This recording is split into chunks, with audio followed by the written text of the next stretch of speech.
Good morning and welcome to this month's edition of Oak Hill Regional Community Development Corporation's third Wednesday Parent Resource Chat.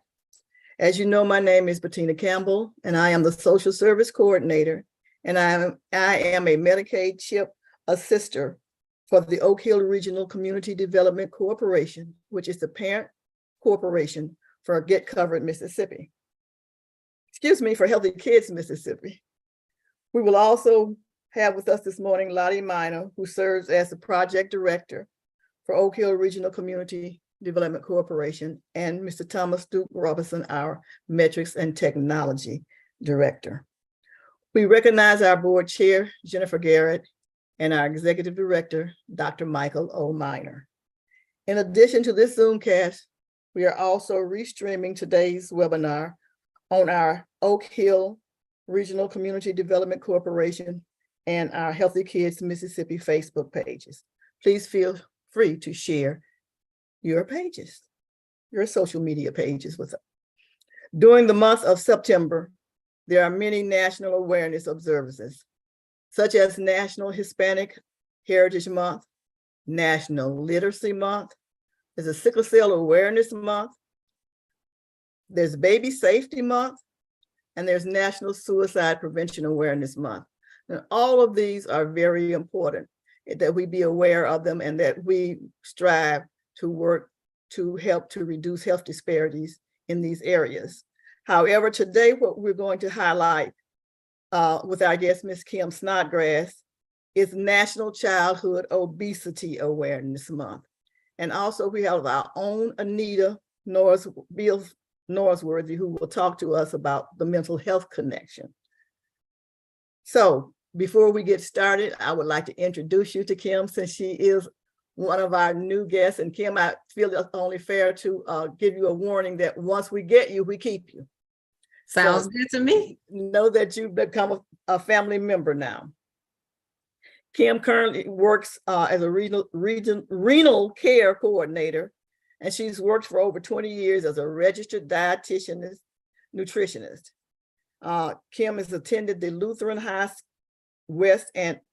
Kim attended Lutheran High and Westland High schools in Westland, Michigan, where she graduated salutatorian. She received a Distinguished Scholar Award from Mary Grove College, which was in the form of a full paid tuition, y'all, and that's very important.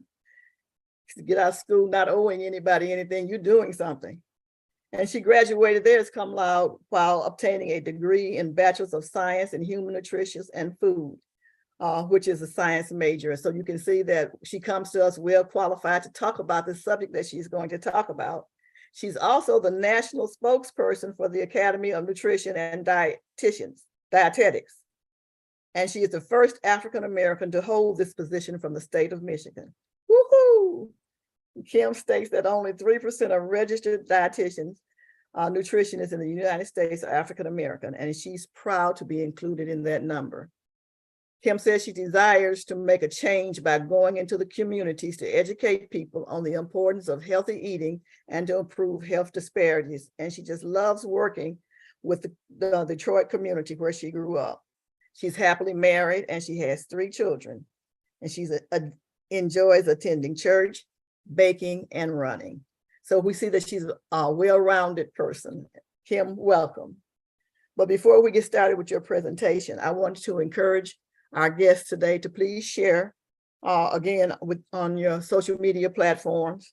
And then I want you to make sure that you have your pencil and your paper and are ready to write down your questions or concerns, because we will, after Anita finishes her presentation, have time for you to share some of your questions and for these 2 very knowledgeable women to be able to answer your questions.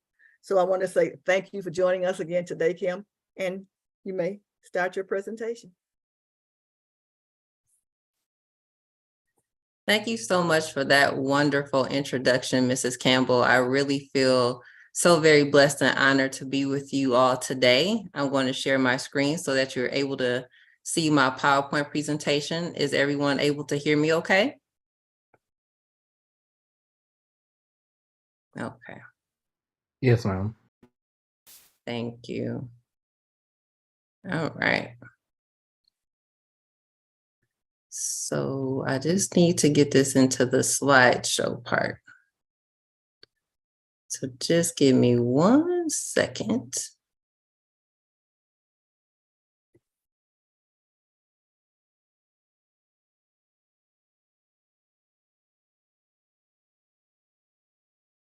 I may just have to scroll through it because I always forget how to, slideshow. I always forget how to start the slideshow. At the very top where it says slideshow right next to animations, you should be able to start from the beginning there. Oh. Say that again, where it's near annotations? Animations, like at the very top to your left. At the very top. I can never find that.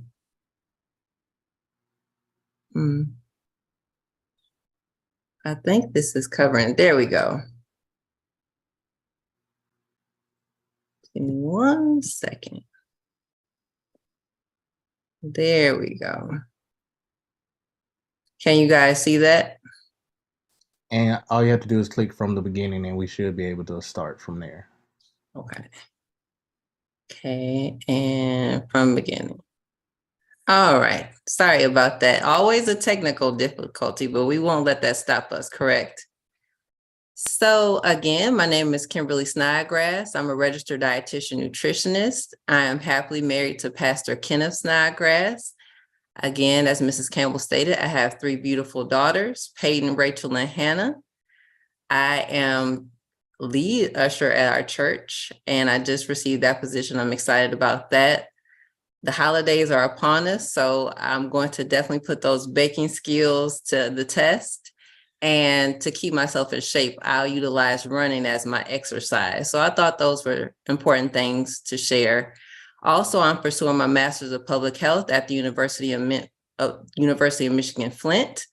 And I'm very happy again to be here with you all.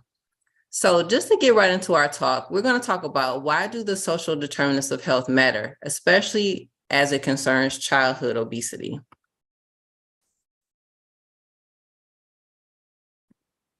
Okay.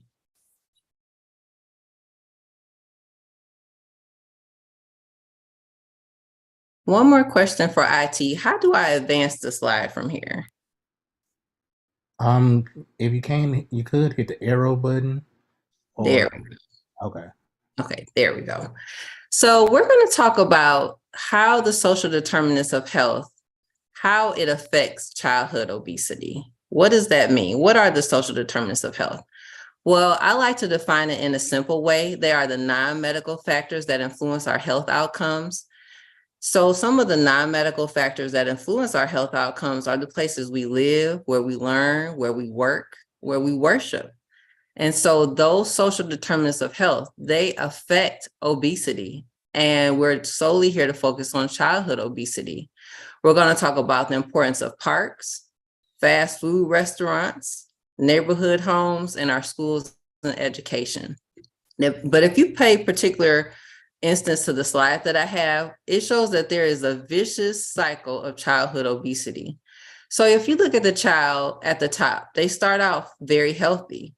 But then as children progress to become older children or teenagers, they get into video games, they get into tablets, they get into phones. And I know that firsthand because I'm a mother of 3.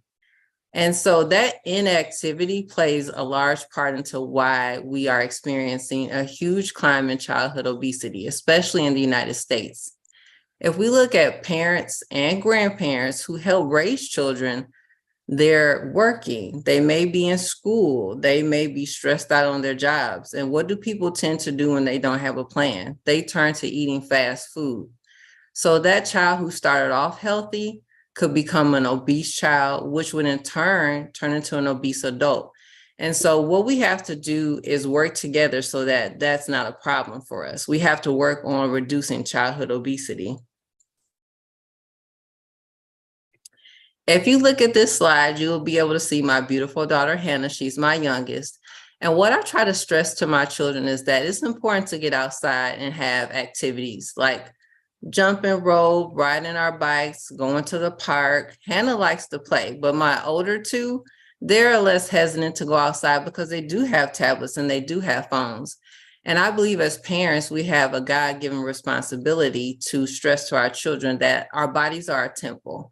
And so we have to take good care of it. And part of taking care of it is being physically active. So we definitely stress that physical activity. Many people now are saying that pediatric obesity is a form of a public health emergency. That's because we're seeing so many kids that are obese. The pediatric obesity rate has increased to 21% between the years of 2011 and 2020. That's a huge amount. And so what we have to do as parents and grandparents, because grandparents help out a lot, is to get the kids out the house, get them on some sports activities at school, encourage them to go outside and play.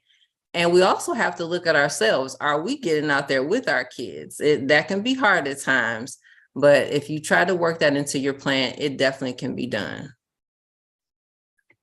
Now, this is a teenager. We all are familiar with this, teenager sitting on the couch. But what I like to do is counsel my patients to retrain the way they think about exercise. Small increments can count. I work out about 15 minutes, 5 days a week, which is very small, but I had to start somewhere. We want to work up to about 30 minutes, 3 to 5 days a week. But, we have to take baby steps. I can see sometimes on the weekend relaxing, kind of laying around on the couch watching TV a Friday night or Saturday night. But if you do this every day after work or school, you definitely will become overweight and possibly become obese.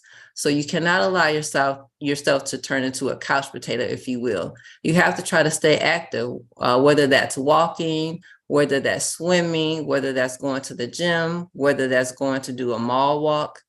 All of those count as forms of activity that you should try to do most times during the week, 4 to 5 days a week. Try to be active. This again is my youngest daughter, Hannah. She's eating her fruits and vegetables. And you have to remember that children mimic what you do. So if they see you eating healthy, 9 times out of 10, they'll eat healthy as well. What I like to do as a wife and as a mom and as a dietitian is to make sure I cut up fruits and vegetables and that I leave that out on the table for the kids and my husband to have when they come home after work and after school. That's important for me because I want them to be healthy. Fruits and vegetables are full of fiber, and fiber keeps you full. And so that, again, makes me feel good because I know I'm doing something good for them. I want to keep down the obesity rate. And so feeding my kids and feeding myself and my husband the proper things, that's going to pay off for us in the long run. If we look at the facts, we know that children and adolescents from age 2 to 19, about 1 in 6 of them are overweight. So what we want to do is reduce those numbers so that we're not moving towards obesity in children. I always say, make it a family affair. This is my family, my husband and my children. We're going out for a bike ride. We're modeling those healthy behaviors. They have bottles of water there. And I always tell people, make sure that you're hydrated. A lot of times when you think you're hungry, you're actually really thirsty. So make sure that you're drinking your water first, staying hydrated and checking those cues because there's hunger cues and there's thirst cues. So typically before you reach for food, especially if you're trying to watch what you eat, drink some water first. Make sure you're not thirsty. And I think that's what I always try to preach to my husband and my children. And they listen most times.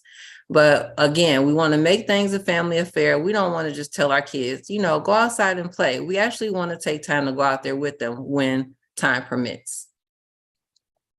This is another example of us taking our kids out for a walk along the river walk. Walking is an excellent exercise. Before I started running, I walked and I built up my endurance so that I could run. So we take a lot of family walks. Those are special times when the kids can tell you what's going on in school, what's going on in their lives, how are they doing, any problems they're going through. You have to treasure those precious times. And I feel that as parents, sometimes we're so rushed and we're so stressed and we don't slow down enough and listen to our kids. So it's important to slow down, to listen, and again, to model those healthy behaviors. Taking a walk, that's excellent exercise to help reduce childhood obesity. Also, remember to expose your kids to things that you never did. Taking your kids to swim. Now, I myself, I don't swim. I don't know how, but my girls do. Typically in the summer, I'll take them, I'll get their hair braided or they'll wear it natural and we'll take them to a park. We'll let them swim. I'll let everyone get in. I'll build sandcastles with Hannah and we'll have fun that way as a family. But I shied away from swimming because of my hair. I never wanted to mess up my hair, but you shouldn't let things like your hair keep you from being physically active. This is Hannah again, have a lot of slides of her, where I'm encouraging water play. I said, don't shy away from the water just because your hair is beautiful. And water play and swimming is excellent forms of exercise. So the most that you can do is preach to your kids that being active is going to pay off for you. And I think that my kids over the years, they really get that mommy wants me to be active, to eat really well. And so they try to model those behaviors that my husband and I have passed down to them. So it makes us feel really well that we're doing a good job as parents, the best that we can with the help of the Lord. This is my middle daughter, Rachel, with one of her friends from summer camp. They're laughing, they're having fun, they're hanging out at the pool, they're getting really good exercise. And so if you slow down and just say, am I mimicking the right behavior for my child? Am I allowing them to take, extracurricular activities so that they can play and have fun? Those things are important. Rachel's also going to be in part of the YMCA Girls That's on the Run. I try to keep my kids active. It keeps them out of trouble and it keeps them exercising and having fun. And it doesn't have to be something as stringent as an after-school activity, but you can incorporate that if your child is interested. Talk to your kids about what they feel. What is being healthy? What does that mean? You know, a lot of times at the schools, they have people come in and do presentations. They have chefs come in. They have people from Michigan State Extension come in and do cooking demonstrations. And they actually have exercise physiologists that come in and show the kids different moves. So I ask the kids when the people come in, what does being healthy to you mean? What did you learn at school today? And they'll tell me, it means taking a walk, mommy. It means exercising for so many minutes outside the day. It means eating apples. It means eating broccoli. And so the kids are learning while they're in school. They come home, they teach me things. And so that makes me feel really good as a mom, knowing that those healthy behaviors are being taught at school as well.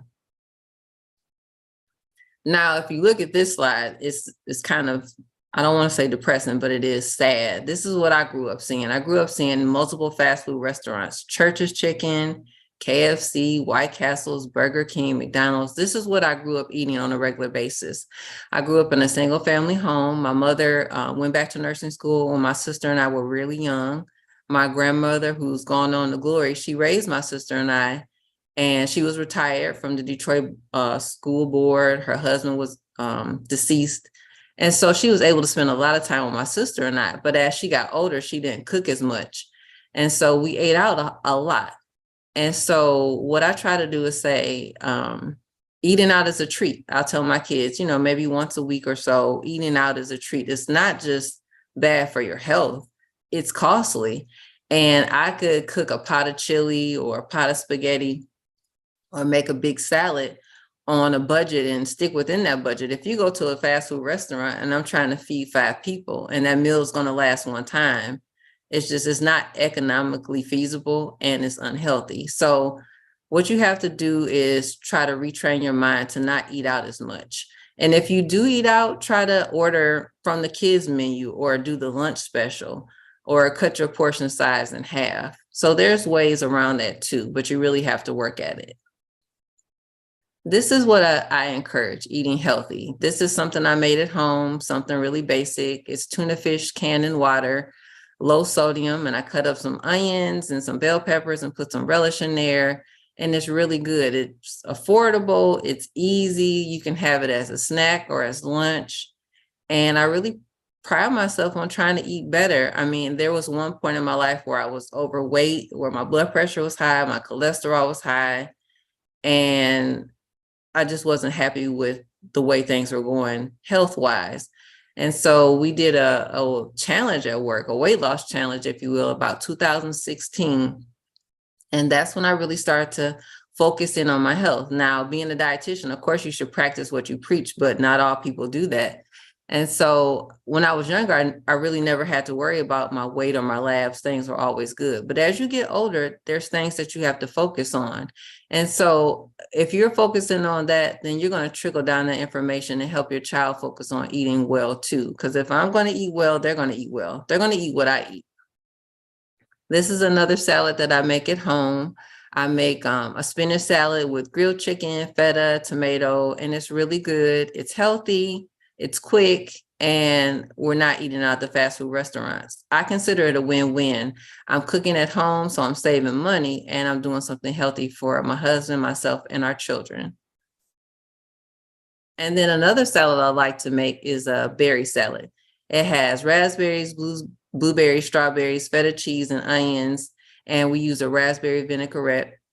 And the kids love it. It's colorful and they eat it up. And one thing I like to stress is to parents and grandparents, take your kids to the farmer's market, take them to the grocery store, let them pick out fruits and vegetables that they've never tried, find a new recipe, get them back in the kitchen cooking with you. I think, we need to get back to the basics, the slow cooker or the crock pot, and, cooking on the stove, getting in the kitchen, even if it's batch cooking on the weekend, but you have to start somewhere. And then in terms of fruit markets, not everybody has a fruit market in their neighborhood, but what you can do is buy frozen fruits or vegetables, or you can buy canned fruits or vegetables. But if you buy canned, you should do no added salt for the vegetables and no added sugar for the fruit. Now, this is me after I went on my weight loss challenge. I went to Louisiana and visited my sister and her husband, and they took me putt-putt golfing. And it felt good because at that point I had retrained my mind to, I'm going to be healthier and I'm going to live an active life. I have a 4-year-old, my husband and I, and we need to stay active so that we are around to help raise Hannah. And so a part of that is eating better and exercising. And again, kids mimic what they see. So if they see mom and dad live a healthy lifestyle, eat pretty well, 9 times out of 10, they're going to do the same. And if they're mimicking healthy behaviors, then we can reduce childhood obesity. Another important thing that I don't think people stress enough is that education or going to school is important. And people say, how is that important in terms of obesity? Well, I learned in one of my public health classes that people who have more education or better schooling tend to have better health outcomes. They can afford the gym memberships. They can afford to move into the neighborhoods with the nicer markets and not so much fast food. And so you have to stress to your kids that going to school, getting your education, studying and working hard is important because it's going to help you be successful throughout life. And you probably will have better health outcomes. And this is my oldest daughter, Peyton. She goes to Henry Ford Early College, where she'll be working on not just her high school diploma, but also her associate's degree at the same time. She eventually wants to go to school at Michigan State to become a veterinarian, which is an animal doctor. And she's very focused. I told her that you have to stay focused if you want to reach your goal. She's active. She's ran track, and she's been active in a lot of organizations, and she's very up on her health. She wants to live a healthy life. She eats really good. And so she's mimicked very well what her dad and mom does. And this is me at the University of Michigan, Flint, a 45-year-old African-American woman in grad school trying to live my best life with the help of the Lord. God has done great things for me in my life. There was a point in time in my life where I felt like I wasn't doing very well, eating very well. I was gluttonous. And at that time, I was not mimicking healthy behaviors for my children. But as time went on, I started to mimic those healthy behaviors. And I see them doing so much better. When I go grocery shopping or when they go with me, they don't always reach for junk. They're reaching for fruit. They're reaching for vegetables. And I say moderation is key. That's what they teach us as dietitians, moderation, everything in moderation. So I feel like we were doing a good job as parents. Parents were not perfect, but you're supposed to do the best that you can, again, with the help of the good Lord. And this is my reference page, just in case anyone wanted to see that. And if Ms. Campbell is allowed, we can open up the floor to any questions or comments.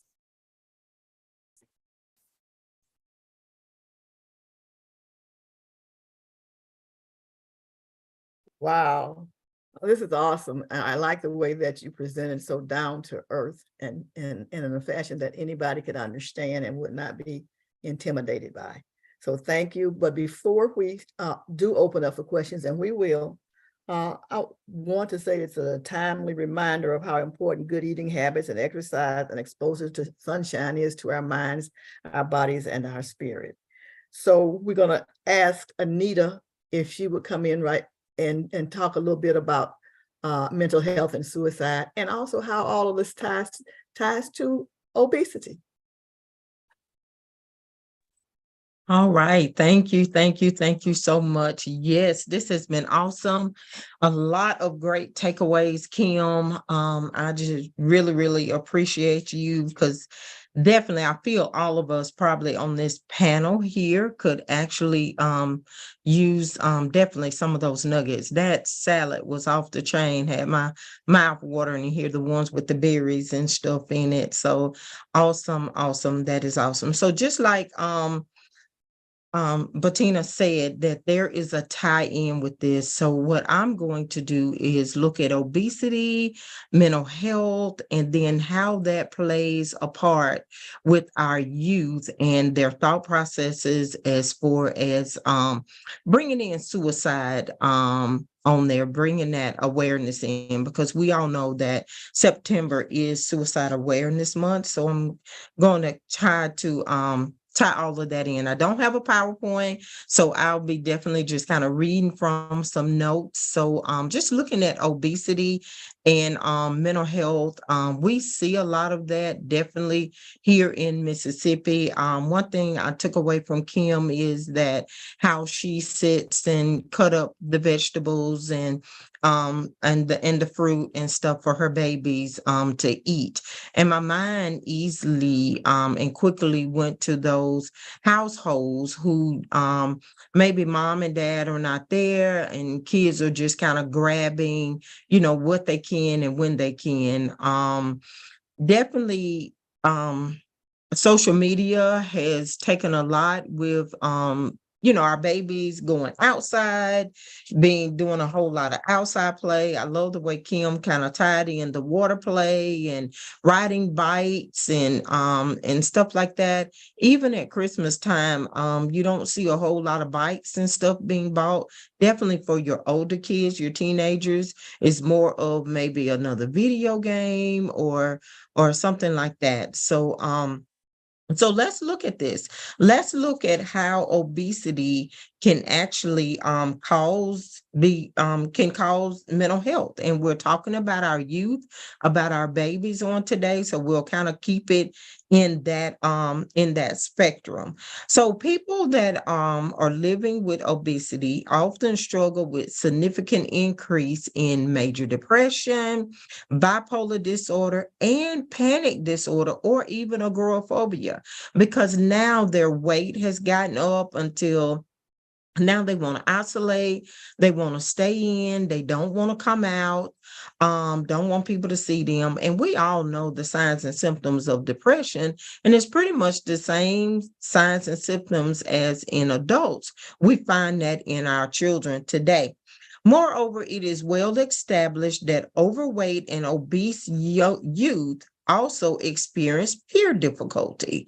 So that's how we're going to tie in this thought process as far as our babies becoming, suicidal and just kind of want to end things with that peer difficulty, including victimizations, which are known risk factors for high rates of suicidal ideations and attempts. So there are also a variety of practical and social factors that can lead to mental health issues for patients living with obesity. And I'm going to cover several of these. We're going to look at the quality of life.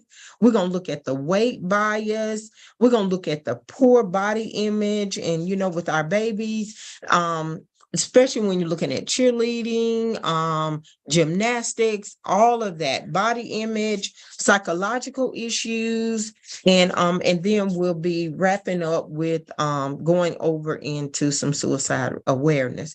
So let's look at the quality of life. being physically unable to do things that our kids love, such as attend fun events. And we all saw that Kim put some amazing things out there, but a lot of our babies are not participating in those things. Travel, being able to play outside with their friends or their neighbor, or even at recess. Obese kids, you tend to maybe see sitting over on the fence, or not being able to engage in dodgeball and stuff like that. Because when we look at obese, there comes health issues, maybe shortness of breath. These babies may be experiencing for being stimulated in running and jumping and skipping and stuff like that. So usually these kids, you find them during their recess and PE time, just kind of sitting as loners over on the bench there. And like I said, it could lead to social isolation, loneliness, and more difficulty coping with life hardships. They just feel that there is no point, because you're not going to find a whole lot of your upper junior high or even your lower high school kids. You're not going to find them with going to the gym or even getting out a walking trail or even riding a bike. I often wonder how many of our babies even still know how to ride a bike. If they had to, if that had to be like a mode of transportation, how many of them would actually struggle with that? They will probably get on a power operated scooter or something to get back and forth. So a lot of that can cause hardships. Chronic pain on its own.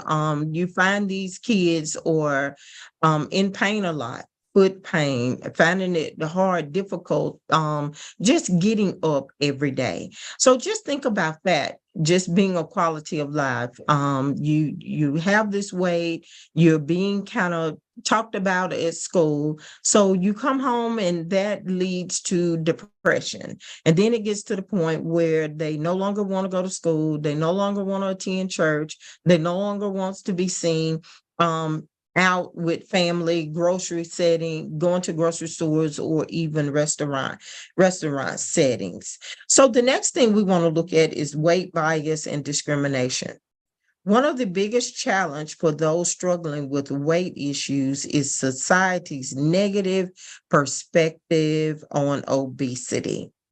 These unfavorable misperceptions can be widespread within family, among peers, in the workplace, and in the medical setting by healthcare providers. And some healthcare providers just I don't know. When you first come in and it's not that cordial conversation, oh, we got to lose weight.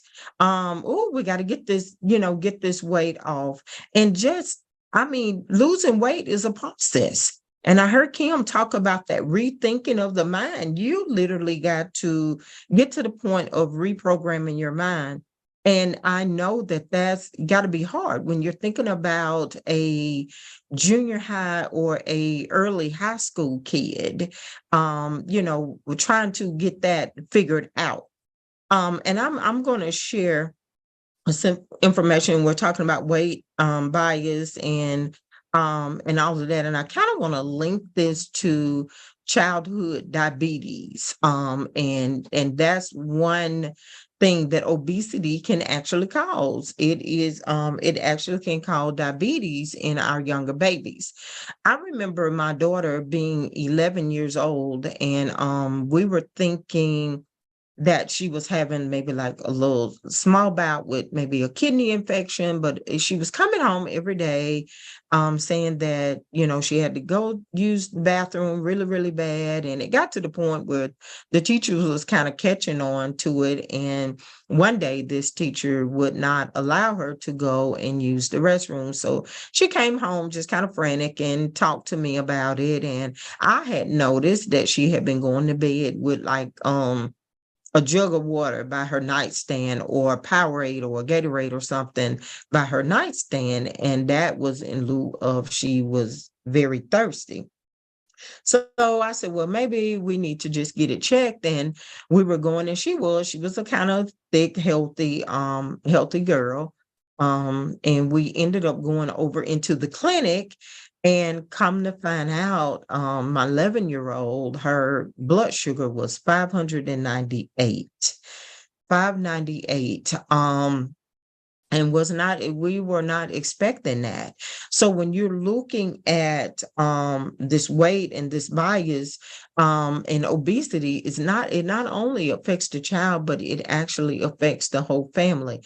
So we actually done a 2-week hospital stay, where they were getting her blood sugars down and maintained. So we were a new onset of juvenile diabetes. That, I kind of felt like unhealthy eating habits, and all of that. So as a family, I had to look at how we cook things. I had to look at how we bought groceries, no more Oreo cookies, snack cakes, potato chips, the juices, all of that had to go. So I kind of witnessed our whole entire family having to take that turn in order for my daughter to kind of be successful on this end of diabetes. That it was kind of new to us as a family, and all of that. So just looking at that bias, they can lead to discriminatory behavior. And one thing that I saw with her, because she was closely monitored at school, sometimes she could not eat as the other kids were eating. So just think, if you are sitting with your friends and they're having pancake on the stick with their regular serve, but you are just maybe having the meat out of the pancake on the stick, or maybe served with no sugar in it, and that's was not what she was used to. So when you're looking at that, kids were, you're seeing your kids eat these things. And so that I found that to be pretty hard for her. So we had to work on the weight management stuff. We had to kind of was kind of forced in having to look at how we were eating. Another thing about our obese babies is their body image. And if you remember me, talking about cheerleading, gymnastics, all of that, your basketball teams, all of that, where these kids in their mind wants to maintain this certain weight. And even though they do maintain that, it takes one person telling them, wow, you're gaining weight, wow, you're getting fat. And then, you're inviting all these unhealthy eating practices in there due to depression, because we know one of the signs and symptoms of depression is either poor appetite, you're either not eating, or you're eating too much. So we find these kids, due to obesity that leads to depression, they sometimes will quit eating. They'll go 2-3 days without eating because they're looking at their body image. Or you may find a child that will actually find themselves overeating as far as glutton. And that could definitely come from the esteem, looking at body image, the mental health, as far as the depression, where they're just glut and eating. You find a lot of eating disorders too, as well, among our youth that are obese, or have the mindset that they're obese and there's not anything that can be done about that. So you find a lot of eating disorders around that age. The last thing that we kind of want to look at here is the psychological issues. There are also obesity related health factors that can negatively influence mental health. Research suggests that excess body fat and poor eating habits increase inflammatory markers. This heightened inflammation can lead to a higher risk of developing depression as well, and also plays a role in our immune system. The link between obesity and mental health issues is not a one-way street. While it is clear that excessive weight can take a toll on someone's emotional well-being, because once we're going back, we're talking about kids and we're talking about their self-esteem and how they have to hold this stance when they're with other peers of their age. It is also true that mental health conditions may influence a person's weight. Here's some examples. So when we look at chronic stress, anxiety, and depression, as well as mental health conditions like bipolar disorder, may cause someone to use food as a way to cope. Well, I'll just eat this away. I'll just find myself, since I'm already obese and nothing I can do about it, I'll just continue to glut. And the more you have your mindset that way, the more you're going to definitely find yourself doing that. And then when we look at the serotonin deficiency that's linked with depression, mood, interrupted sleep pattern, and anxiety, has been found to lead to carbohydrates craving and weight gain. So once again, that's that tie-in to depression. Children who are depressed may lack energy or desire to exercise or take part in other activities. So, and we as parents don't help that at times, because we would much rather see them on the video games rather than getting outside and engaging in that play that they need to be doing. So obesity and mental health issues also share, like I said, common factors, including low socioeconomic status, both of which can lead to depression and weight gain. So kind of wanted to bring those segments to you on how obesity can affect a child's mental health well-being. Now let's move over into suicide. We all know that September is Suicide Awareness Month, and we need to bring this awareness now more so than ever before. Suicide is on the rampage.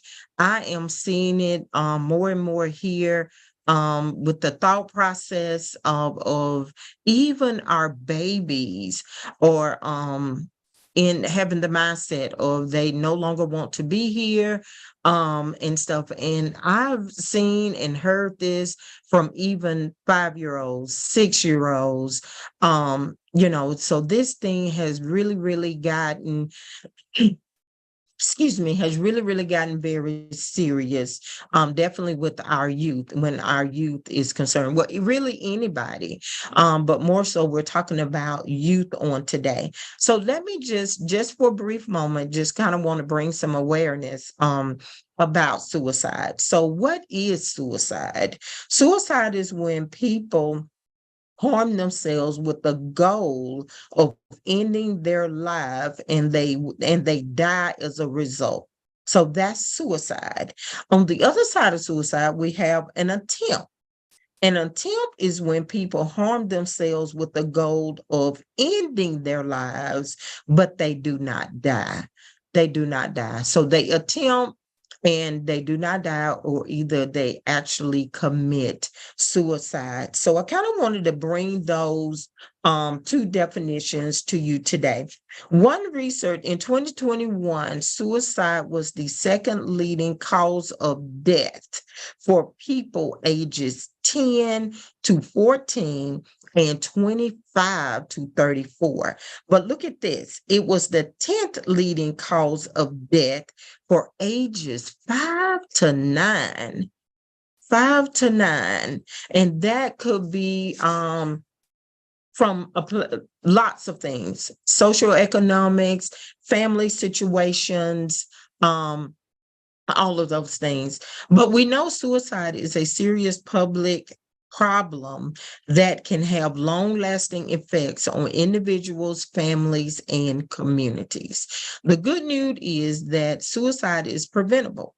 Preventing suicide requires strategies at all levels of society. This includes prevention and protective strategies for individuals, families, and communities.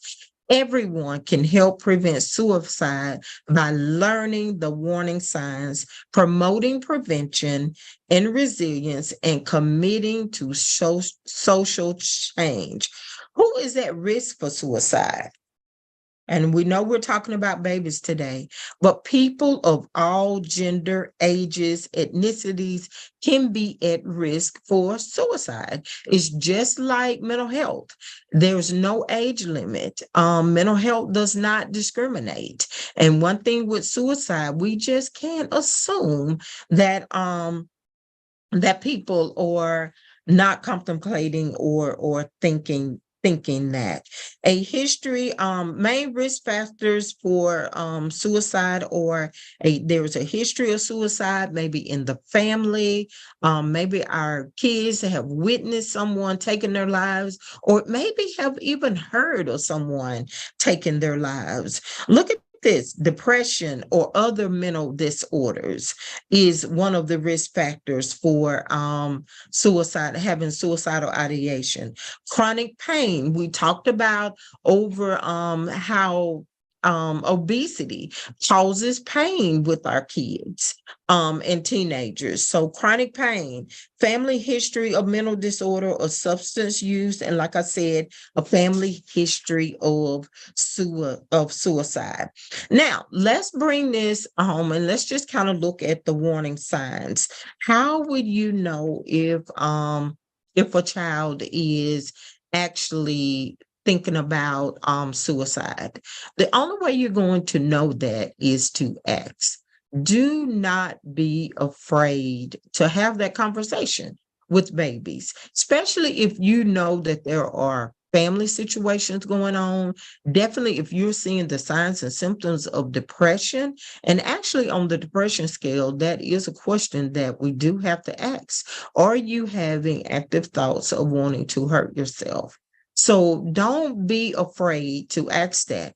And asking about suicide does not plant the thought or the seed of someone actually thinking about that. So when it comes to our babies, it may get to the point where, look at this one, thinking they are a burden to their parents. Sometimes just kids overhearing parents talk about financial difficulties, talking about how they're going to get the bill paid, how they're going to sponsor their child maybe in this sport or that sport. So just them listening to that can actually put them feeling like, hey, I'm a burden, and maybe, the family would be better off if I'm not there. Saying goodbye to family and friends, just, hey, you know what, one day this will be over, and just having those plans like that. Isolation is a big one with our kids. They just isolated. They're staying in their room, they're not coming out, and then it's almost to the point where they're not interested in any of the things that they used to be in. With our other upper kids, there's increasing use of, when you're looking at alcohol use, when you're looking at substance use, this can actually be one of the warning signs that hey, there may be something going on. So all of that to say, these are things that we do not need to take lightly, especially when it comes to our babies. And I am a firm believer that we're in a day and time that we don't need to assume anything. And there is nothing wrong with asking. As parents, being proactive on the front end will definitely help us to not be in that reactive mode on the down end, where we're saying, you know what, I didn't see that coming, or I missed that. I missed that. So I'm gonna leave you with these 5 action steps that we all can take, whether this is a child or an adult. Always ask. Always ask. Especially if you know that there's some down moments, are you thinking about killing yourself? And then the next thing you want to do, if that question is yes, you want to seek immediate help. You want to get this person, you don't want to leave their presence. You definitely want to get them to the medical professions. I would not go home, go to bed on it, and just assume that it's going to be okay in the morning. ER, get them to the ER.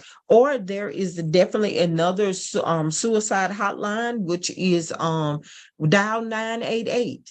Dial 9. If you can't remember 988, we can always remember 911.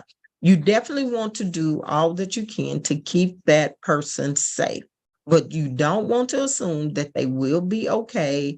And even if they have said this before in the past and haven't done anything, you need to treat every incident serious. The last thing is be there. Don't leave them, be there. Just let them know, hey, I'm going to see you through this. I'm going to make sure that you get to the right place where you need to be. And then you want to help them connect. Like I said, connect with the medical professionals, your therapist, your psychiatrist, and all of that. And then you want to stay connected with them. Just let them know, hey, I am here for you. So that concludes my presentation on mental health and suicide awareness for the month of September. Wow. Thank you so very much. Both of you ladies have given us a lot to think about, and we see the connections. And so again, we know that how important it is that we ask, and we get them on the front end, that we get them thinking about healthy eating and actually engaging in healthy eating, so that and that includes getting them out into sunshine and getting them physically active and eating right, so that hopefully on the back end, we're not having to deal with suicide ideations or suicide completions. So if we're open for questions, if there are any questions, and we want to again encourage you to share today's webinar with your family, with your friends, with your community. And then we want to make sure that are there any questions in the comment section, Duke, on the platforms, or if there are questions on Zoom, please feel free to open up your mic and ask those questions. Or if you don't want to open up your mic, please feel free to put them in the chat. So we're open for questions.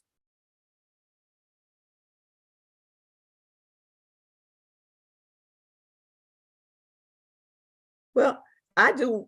We talked a lot about age, but we never really defined an age. Is there a time that's too early to start talking to your children, Kim, about healthy eating habits? I would say no. I started talking to all my girls in the womb,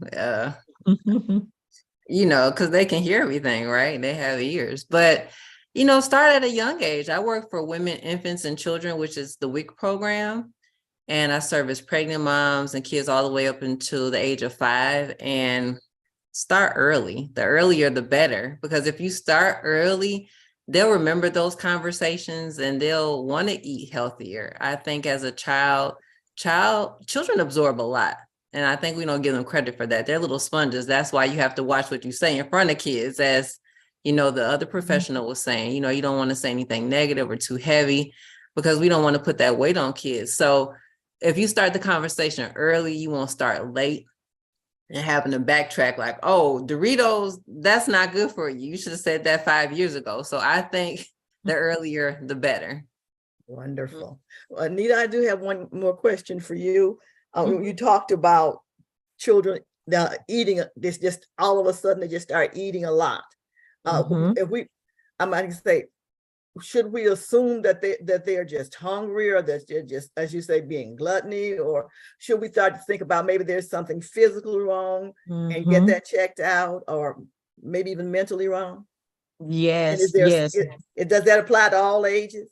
Yes, I would definitely say so, especially if they're gluttony eating, because even with diabetes, if your sugar is low, you are eating. If your sugar is even high, you find yourself hungry all the time. And we also know that appetite goes along definitely with depression. So a lot of these babies eat to feel better. And then again, there's eating disorders too that are out there. So a lot of these kids glut and eat, and then they're throwing up. So eating disorders could definitely with parents, we just need to keep our eyes and ears open. Notice those changes and stuff. So yes, all ages. Okay, then we will do one more question. It says, for both presenters, how do you work with the obese child on eating healthier, exercising, and positive attitude after they've gained all the weight, especially when you see signs of depression? That's good. So do you want to go first, Miss Anita, or? Yeah, I can. What I would typically do here in an office setting is start working on that thought process.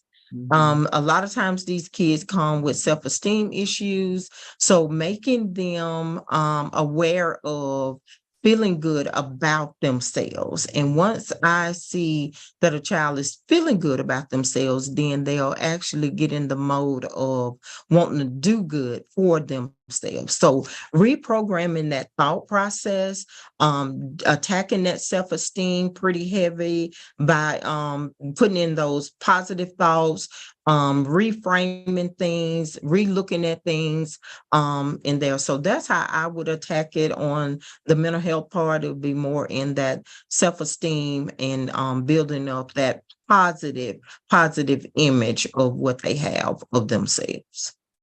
Okay. I like that. And then in terms of children that I have counseled, I ask them, what are some of the small changes that they feel like they can make? Being a dietitian for 20 years, I can go in and say, eat this, eat that, no, no, no. But then they don't listen. So I like to say, what are 2 to 3 things that you feel that you could do to make a better change? And they typically can name 2 or 3 things. They write that down. We kind of make a little contract, and then I'll see them back in a month, where they'll weigh. And if they don't want to weigh and see it, they can weigh backwards, because they don't always want to see what that number is. So we can weigh backwards and I can track it. And typically that works. And, I let them drive their own car. I said, I'm going to let you drive your own car today. And you're going to tell me what you want to do. And I work with them like that. And as a Christian woman, I pray. So I pray for all my students and all my clients. I said, with God, all things are possible. So that's the kind of mindset I try to keep. But just don't go in saying no, no, no. Because if someone already has low self-esteem, if they have depression, that's the last thing you want to do is beat them down. Right. You want to say, what can you do? And I can help you do that. Yeah. Wonderful. So, and keep from what I hear both of you saying is that it's important to work on both at the same time, because overeating feeds mental health. Mental health feeds overeating. So it's important to find aspects of both issues that you can work on at one time. And I do love the idea of letting them drive the car. So again, I want to say thank you to both of you. It was awesome having you here. And I think that we were reminded of a lot of behaviors and thoughts that we engage in that are maybe not healthy, not only for us, but for our children. And that this is a wonderful, timely reminder. This is awareness month to reevaluate our thoughts and change our thinking, so that we can have a better job of working on our behaviors across mind, body, and spirit. So thank you both. I just want to give you some reminders of what's coming up on Monday, September 25th at 6 p.m. Remember to please join Mary and Pat for the Ask Mary and Pat Zoom. And those webinars are about Medicaid and CHIP and affordable care, mainly Medicaid and CHIP. So if you have questions about your health insurance, or you don't have any health insurance, it's a wonderful time to join in at 6 p.m. on September the 25th and find out what you need to do in order to make sure that your family has the health insurance that it needs, so that we can, having health insurance actually helps us prevent some of the things that we talked about today.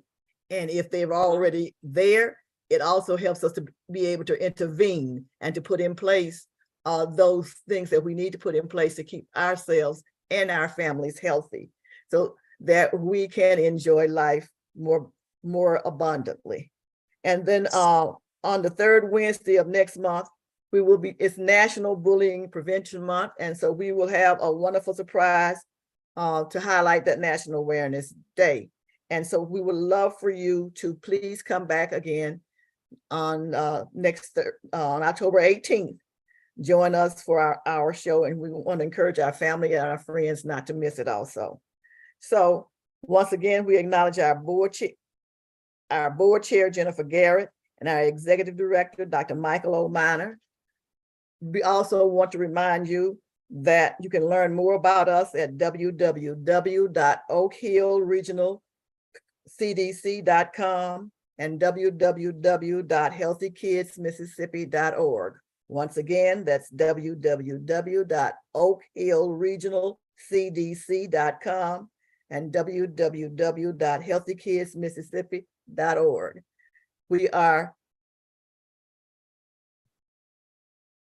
Remember that the Oak Hill, this has been a production from the Oak Hill Regional Community Development Corporation, where we are belonging, building, and bridging in the Mid-South region and across the state of Mississippi. Again, thank you very much. We will be signing off on our social media pages. Those of you who are on Zoom, if you have time, please stick around for a few minutes and we will wind down.